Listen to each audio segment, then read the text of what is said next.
Asta e familia din care am făcut 7 roi. 7 roi am făcut anul ăsta.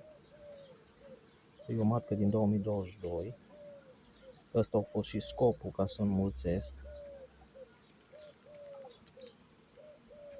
Ramă de clăditoare făcută cu trântori și bagă miere în ea. Asta o să fie miere în fagure pentru prieteni. Deci 7 roi după ce am extras mierea de la rapiță. Nu știu să vă zic cantitate la rapiță. Și acum ne uităm un pic în catul de producție. Păi aici îl dăm jos și ne uităm. Am scos o ramă ca să pot ridica.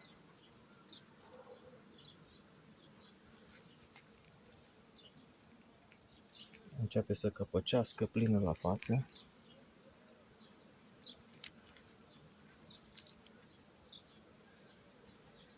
Și catul ăsta e plin de miere. Ai, e capul meu, nu pot să le țin. Și acolo se vede. Acolo băgă ceva trântoraș în mijloc. Au fost niște rame ce ni le-au mâncat găselnița și în mijloc erau rupte și au făcut celule de trântor. Le-au reparat, dar au făcut celule de trântori acolo, în mijloc. Asta.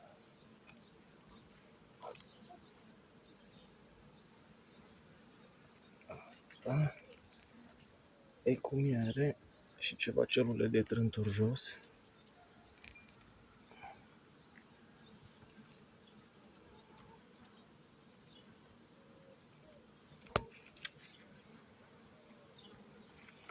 Asta la altă a fost foiță băgată la crescut.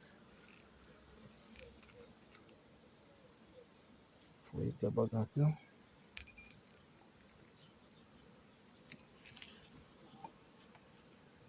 Mai scot una.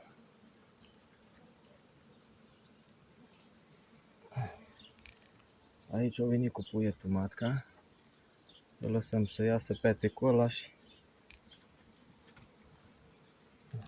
acolo. 7 roi.